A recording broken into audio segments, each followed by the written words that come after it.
Welcome back to the deep dive. Today, we are really strapping in for an intellectual journey. I mean, this one defines the very edges of reality itself. It really does. We're tackling something so immense, so Yeah.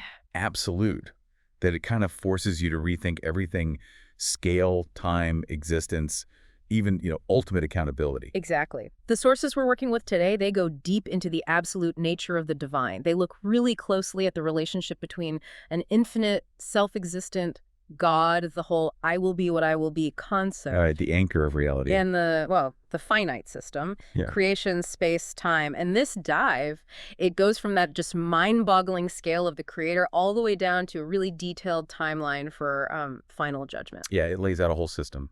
So our mission today, it isn't just to list these ideas. We want to fully unpack the complexity here. Sometimes it feels paradoxical, this theology. It often does. We need to figure out how something that sustains everything can simultaneously relate to non-existence, and then trace out that whole legal and spiritual timeline the sources give for resurrection and judgment. Is quite something. It really is a complete philosophical and, you could say, judicial framework.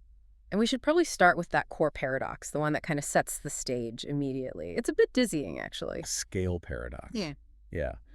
If we accept the premise, just for argument's sake, that God is so incredibly vast that the heavens, the entire created universe, what the sources even call the heaven of heavens.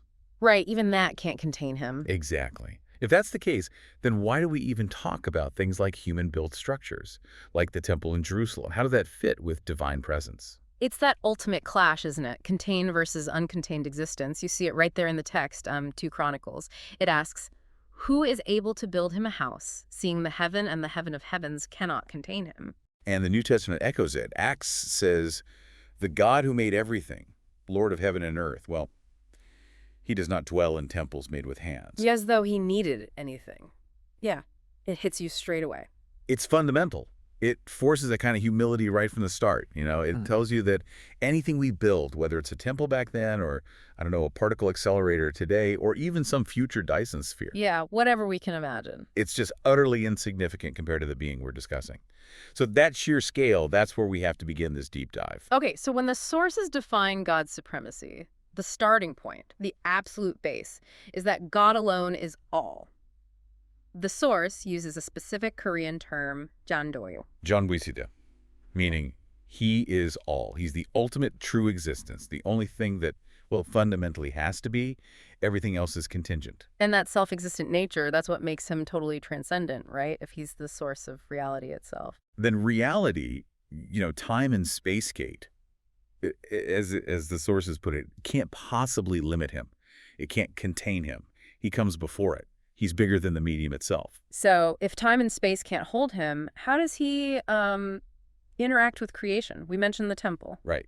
The sources are clear. He doesn't live there physically, not like you or I live in a house. So it's not a residence. No, not a residence in our sense. It's explained more like. He places his name at specific points within space and time. The temple in Jerusalem is the example given, citing Ezra. It's a designated point to receive worship. Ah, okay. So creatures, us, we interact with the name, the authority connected to that name, because that's sort of the interface, the limit of how temporal beings can interact with the absolute. Precisely. It's like a designated address, a proxy location for interaction. That makes sense. And it fits perfectly with that Acts passage, doesn't it? That the Creator isn't served by human hands as though he lacked anything. He doesn't need a house or food or anything we make. Quite the opposite, actually. The source emphasizes he provides life, breath, everything else to humanity. He needs nothing from us. We, on the other hand, depend utterly on him for the fact that we exist at all. And to really get that dependence, we have to absorb those scale analogies the sources use. They're quite something. They really are. Let's unpack them because they're, breathtaking is the word. The sources draw on Isaiah to try and quantify this infinite power against finite creation. Okay, so how do the nations compare? All of human history, power, empires. All right, picture all of it. Every nation, every superpower, past, present, future, the sources say they're like a single drop of water in a bucket. Wow, just one drop. Or even less, like the tiny, almost invisible dust that might settle on a scale. You wouldn't even notice it. That's an incredible metaphor for our significance on that scale. Not even continents, but whole nations reduced to Basically nothing. And it goes further. Even entire islands, huge land masses, they're compared to floating dust, just specks. Floating dust. The insight here, the thing to really grasp, is that when you're talking about absolute existence, the entire universe, everything we see, the heavens that seem infinite to us, Yeah, impossibly vast. to God, it's treated as effectively non-existent or empty. The Korean term used is shu, like it's barely there, almost an illusion in his presence. Yeah, as if empty. Or as if non-existent. I want to pause on that. That's not just poetry, is it? It sounds like a statement about its actual being, its ontology. If the whole universe is treated as empty. It implies radical contingency. Yeah. Exactly. It means the entire space-time system we live in exists entirely within him, and it's sustained actively, moment by moment. So the big takeaway for us listening. The crucial insight is that because he's so vast, God could, theoretically, instantly create or destroy countless universes. Our entire cosmos is just this contained thing within his being. Like a bubble. Kind of. If you could zoom out far enough, our whole reality, with all its physics and laws, it's just a temporary localized setup defined by the will of this uncontained creator. And this scale, this radical difference, it leads straight back to why our knowledge is limited, right? If we're just contained dust. We can't possibly comprehend the uncontained. It's logical. Because of God's sheer magnitude, creatures just can't know him through their own efforts. Isaiah puts it bluntly, God is truly a God who hides himself. And this hiding, it's not arbitrary, like he's playing hide and seek. No, the sources suggest it's a necessity. It's imposed by the fundamental difference in scale and nature. So our knowledge isn't about discovery, really. It's about revelation, what he allows us to perceive. You mentioned Matthew and John. Right. If we only perceive what God enables us to perceive, then all our science, all our philosophy, everything we think we figure out, it's all operating within boundaries he's set. Divinely sanctioned perception limits. Essentially, yes. The boundaries aren't our intellectual limits, ultimately. They're the limits of his revelation. We can explore our contained system right up to the edge, maybe, but we can never, by ourselves, reach beyond it to the one who holds it all. Which sets up the next big idea perfectly, how the very act of being itself is tied to his will, #2. The sovereignty over existence and non-existence. Okay, so moving from the scale of the universe down to the very substance of life, the sources establish God as the ultimate sustainer. And you said it's not passive, it's active. Extremely active. Continuous support. Acts is stark, isn't it? We live, move, and have our being in him. It's an ongoing reality. And that means our existence is fragile, contingent. Immediately contingent, yeah. The sources point to Job.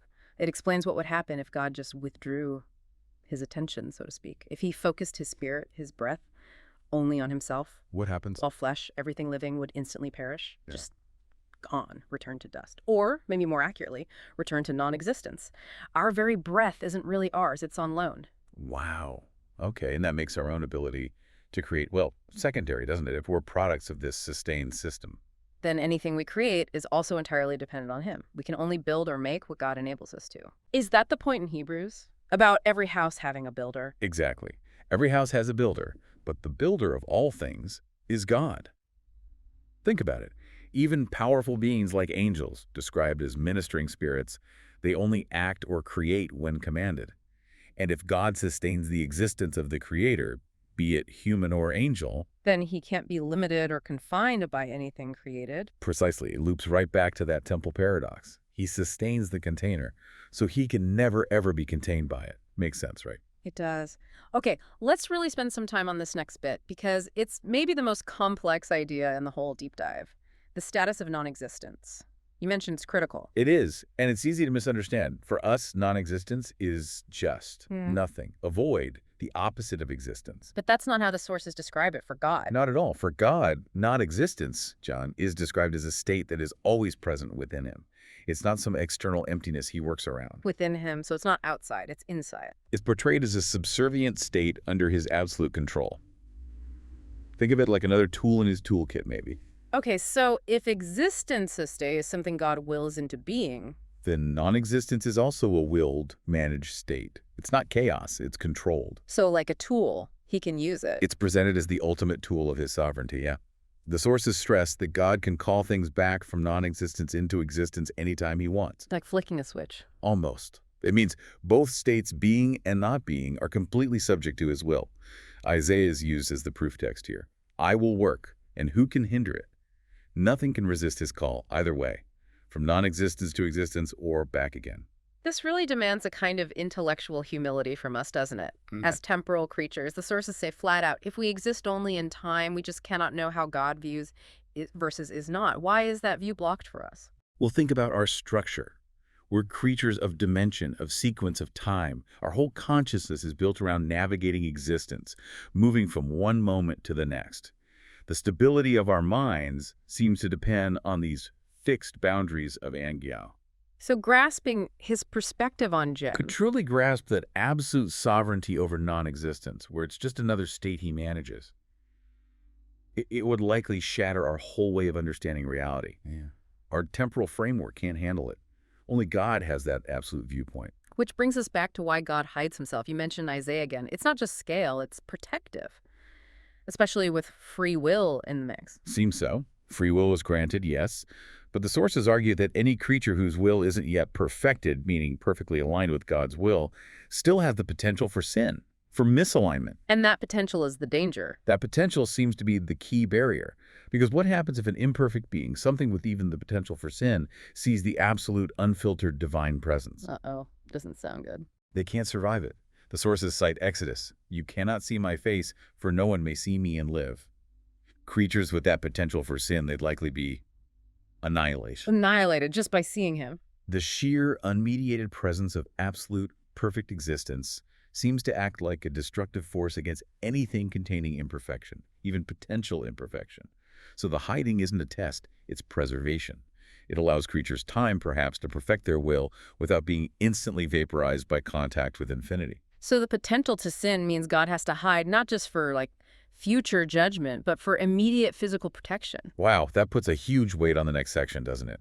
How does this infinite hidden sustainer interact with the creature he made who then chose to embody imperfection? Yeah. Hashtag 3, the paradox of the second-person God, the incarnation. Yeah, that leads us straight into what might be the greatest theological paradox presented in these sources. The incarnation, the second person of the Godhead, the Logos, Christ. He has this very specific role in creation. He's the active sustainer. We saw that in Colossians. In him, all things hold together. And Hebrews confirms it. He upholds all things by the word of his power. The source material is emphatic.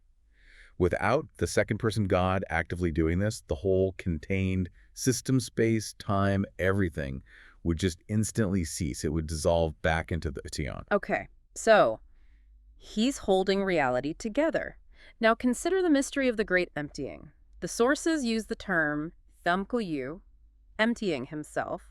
Philippians talks about this. It's mind-bending.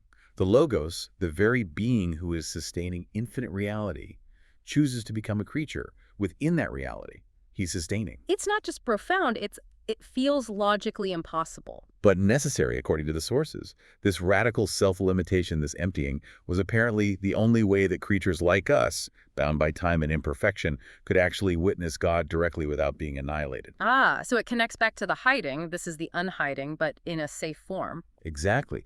The apostles talk about handling and seeing the word of life. It seems this was the only viable way for the infinite to interact directly with the finite system. Yeah. He created without causing its immediate collapse or destruction. But the paradox, and yeah, this is where my brain starts to hurt. The paradox remains how? Yeah. How can the being who sustains infinite reality be contained within a finite creature inside that reality? While still sustaining everything else outside that creature, across all of space and time, simultaneously. Yeah.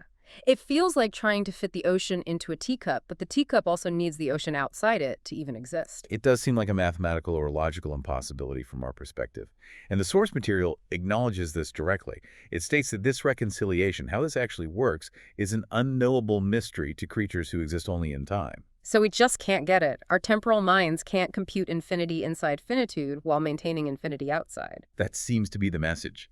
We're forced to accept the simultaneous truth of two apparently contradictory states.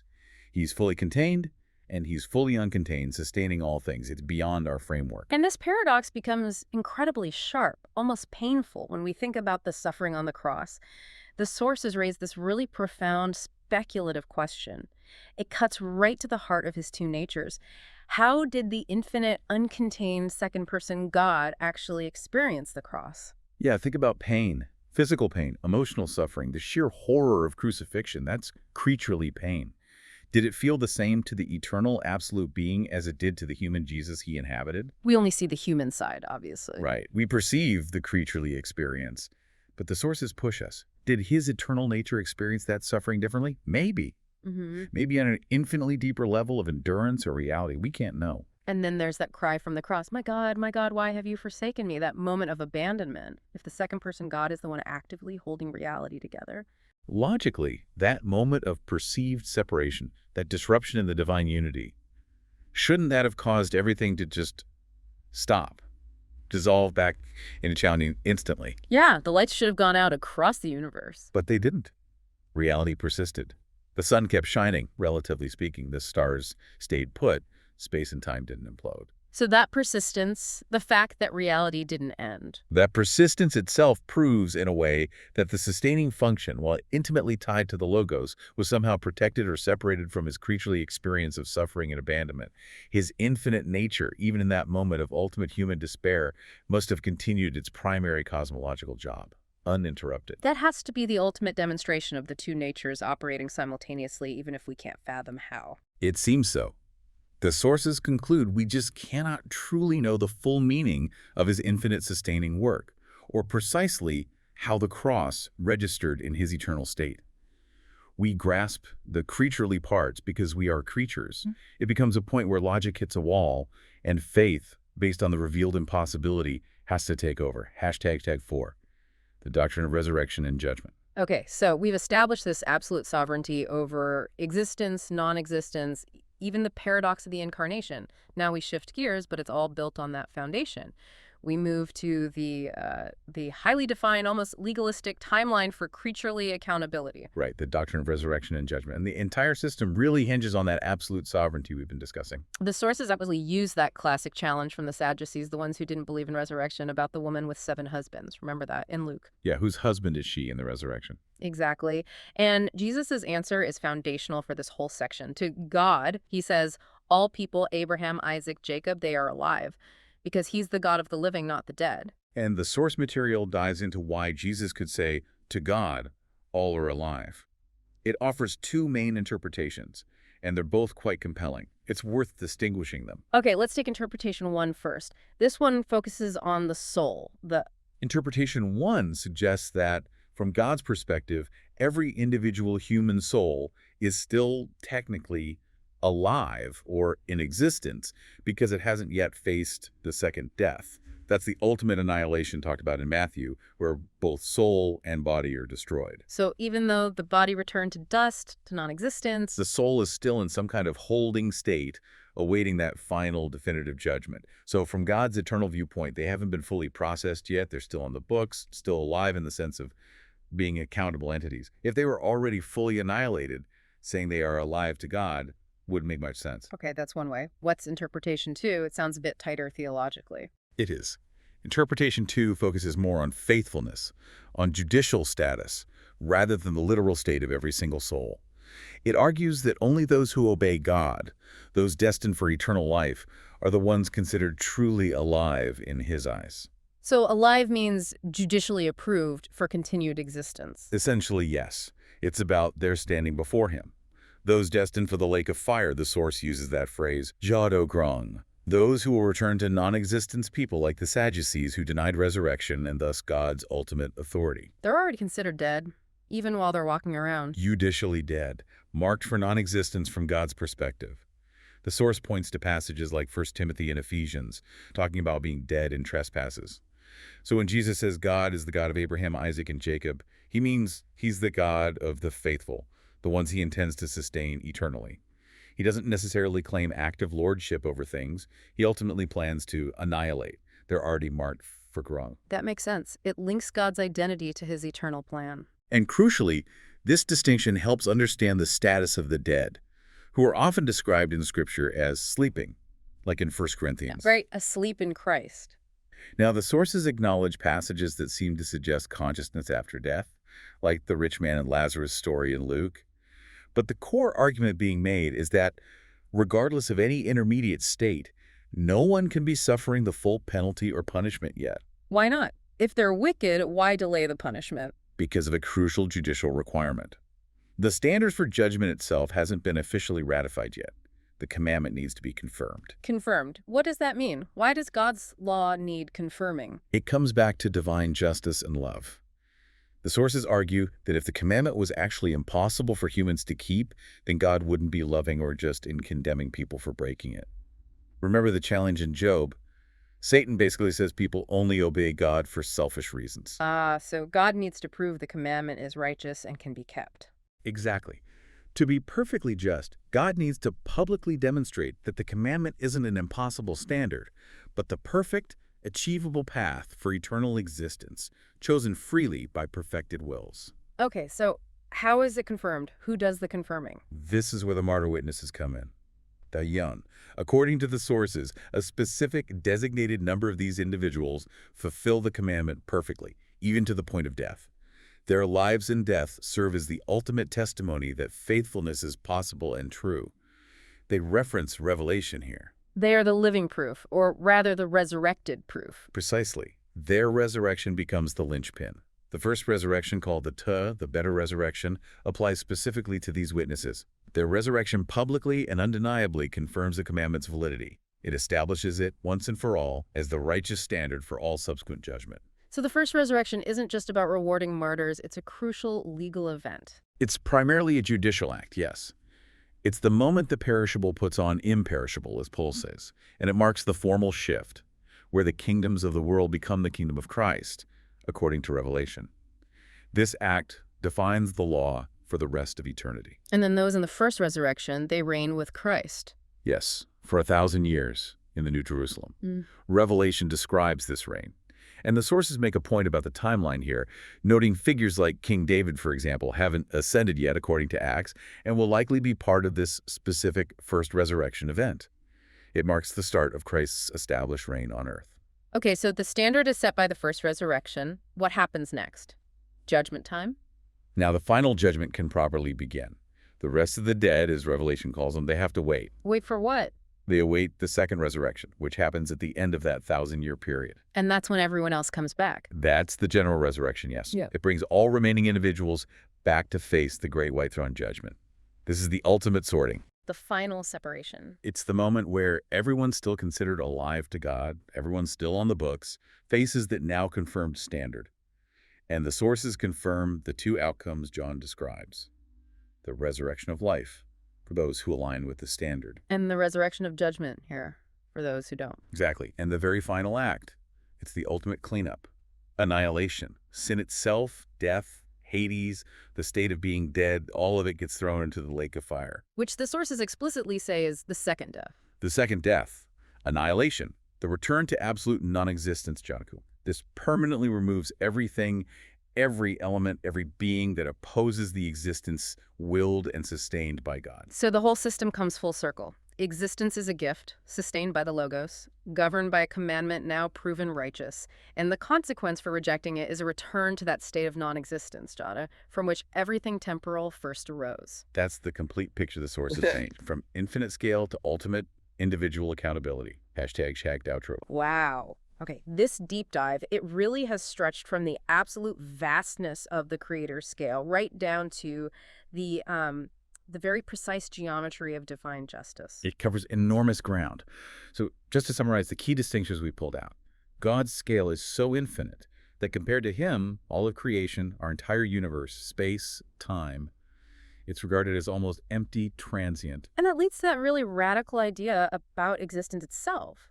That non-existence isn't just nothing for God, it's a controlled state within him. Right, a tool he uses, allowing him absolute sovereignty to decide what exists eternally and what gets commanded back into annihilation. And that sovereignty underpins every single moment of our reality. And finally, we saw that divine justice isn't arbitrary. It follows this very specific confirmed timeline. The first resurrection of those martyr witnesses isn't just about them. It performs that critical legal function of validating the standard, the commandment.